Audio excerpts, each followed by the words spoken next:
Good morning student. आज हम आपको आपकी कक्षा का हिंदी साहित्य का पाठ 4 कार्ल मार्क्स के बारे में पढ़ाएंगे। यह पाठ एक महान क्रांतिकारी चिंतक एवं विचारक कार्ल मार्क्स के जीवन का लेखा जोखा है। कार्ल मार्क्स साम्यवाद के जनक थे। कार्ल मार्क्स ने जीवन भर समाज में व्याप्त शोषण को मिटाने के लिए संघर्ष किया। उनका अपना जीवन नितांत गरीबी और कठिनाई में बीता। इसके बावजूद उन्होंने समाज के सर्वहारा वर्ग का नेतृत्व कर क्रांति करने की प्रेरणा दी। उनका दर्शन हमें एक नई दिशा में सोचने को विवश करता है। पश्चिम के विचारक भी ऐसे समाज की कल्पना करते आ रहे हैं जिसमें सब लोग सुखी हों।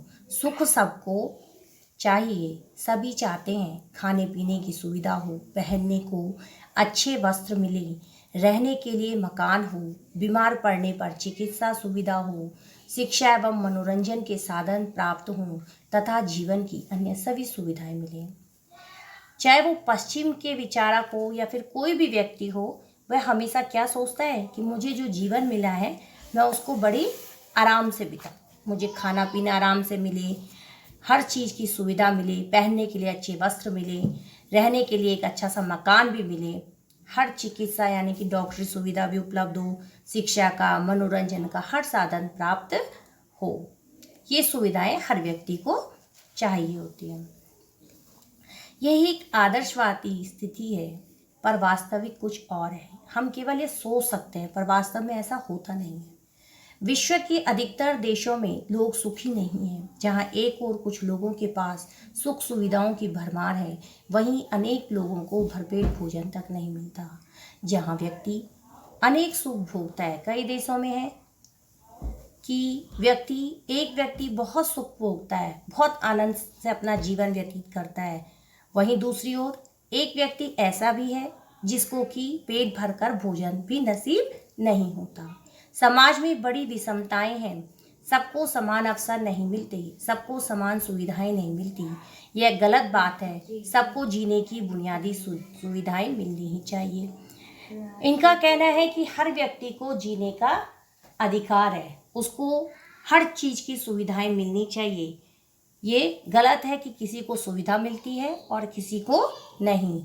लेकिन ये कैसे संभव हो? अब इसके लिए उन्होंने कहा है कि ये बात किस तरह से संभव हो कि हर व्यक्ति को बुनियादी सुविधाएं मिली। यूरोप के एक चिंतक ने उत्तर दिया, यह तभी संभव है जब धन पर व्यक्ति का नहीं समाज का अधिकार हो। जब वो धन पर केवल एक व्यक्ति नहीं बल्कि पूरे समाज का अधिकार हो, तब जाके ये संभव है कि हर व्यक्ति को सुविधाएं प्रदान हो। खेतों और कारखानों के मालिक अलग अलग लोग न होकर समाज हो। समाज राज्य की सारी संपत्ति का मालिक बने और वही समाज के लोगों की आवश्यकताओं को पूरा करे। अलग अलग लोगों के पास धन होने से भी तो समाज में विषमताएं हैं। किसी के पास कम धन है, किसी के पास ज़्यादा और किसी के पास कुछ भी नहीं। जब संपत्ति का स्वामी समाज होगा तब सभी विषमताएं मिट जाएंगी। यदि हर व्यक्ति की संपत्ति का स्वामी, किसी की अपनी संपत्ति ना हो, सारा लेखा जोखा समाज रखे, तो हर व्यक्ति के पास हर सुख सुविधाओं की प्राप्ति होगी। दुनिया को इन क्रांतिकारी विचारों को देने वाला व्यक्ति था कार्ल मार्क्स, जिन्होंने अपनी यह सोच रखी कि हर व्यक्ति के लिए सबसे पहले क्या हो, समाज खड़ा हो, समाज उसका निवारण करे। उस व्यक्ति का नाम था कार्ल मार्क्स। संसार के इस महान विचारक का जन्म 5 मई 1818 को प्रशिया के राइन प्रांत के त्रिवेस यानी कि जर्मनी में हुआ था। उनके पिता एक यहूदी वकील थे। उन्होंने 1824 में ईसाई धर्म स्वीकार कर लिया था। एक पाठशाला में प्रारंभिक शिक्षा पाने के बाद मार्क्स अपने पहले बॉन फिर बर्लिन विश्वविद्यालय में भर्ती हुए। वहाँ उन्होंने कानून के साथ साथ इतिहास और दर्शन का अध्ययन किया। 1841 में विश्वविद्यालय की शिक्षा प्राप्त करने के साथ साथ वहाँ उन्होंने कानून के साथ साथ इतिहास और दर्शन का अध्ययन किया। 1841 में विश्वविद्यालय की शिक्षा प्राप्त करने के बाद डॉक्टर की उपाधि के लिए एपिक्यूरस के दर्शन पर अपना निबंध प्रस्तुत किया। 1882 में मार्क्स एक क्रांतिकारी समाचार पत्र के संपादक हो गए। सरकार ने उस पत्र पर नियंत्रण रखना चाहा, पर यह संभव न था। फलतः उस पत्र को बंद करना पड़ा। 1843 में मार्क्स ने अपनी बचपन की मित्र जेनी फॉन वेस्टफॉलन से विवाह कर लिया।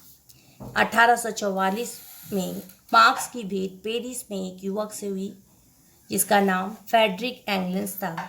मार्क्स के साथ उसकी भेंट ने उसकी दिशा बदल दी। दोनों का यह घनिष्ठ संबंध जीवन भर बना रहा। दोनों ने मिलकर साम्यवादी विचारधारा की रूपरेखा निश्चित की और उसका प्रचार किया। जब वे डॉक्टरी कर चुके थे, उसके बाद 1842 में मार्क्स ने एक समाचार पत्र में संपादक का काम किया। जब वह सभी लोगों को समाज के प्रति समझाने की कोशिश कर रहे थे कि व्यक्ति का भला तभी होगा जब पैसों से लेकर सारे जो कारखाने हैं वो सब समाज के हाथ में आए, किसी एक व्यक्ति के हाथ में नहीं आया है। तो इसको देखते हुए सरकार ने उन पर नियंत्रण रखा। नियंत्रण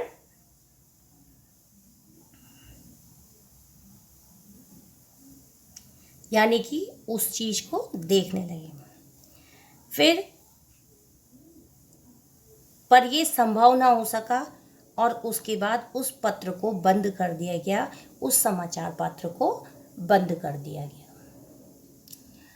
फिर उन्होंने 1844 में उनकी भेंट हुई किससे, जिसका नाम फ्रेडरिक एंगल्स था। मार्क्स के साथ उसकी भेंट ने उनकी दिशा बदल दी।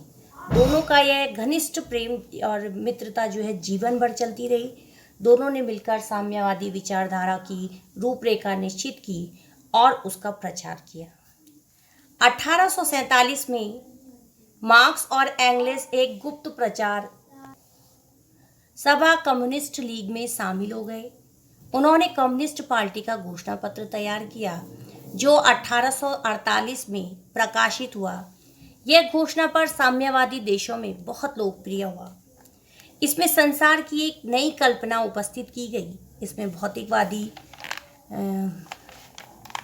दर्शन का वह रूप दिखाई पड़ता है जिसका प्रसार सामाजिक जीवन में हुआ है। इसमें वर्ग संघर्ष के सिद्धांत यानी कि दो वर्गों में लड़ाई के सिद्धांत के बारे में बताया गया और एक नए समाज के निर्माण में सर्वहारा वर्ग जो सबसे हारा अर्थात शोषित वर्ग था, जिसका कि समाज में शोषण हो रहा था, उसके लिए इन्होंने क्या किया,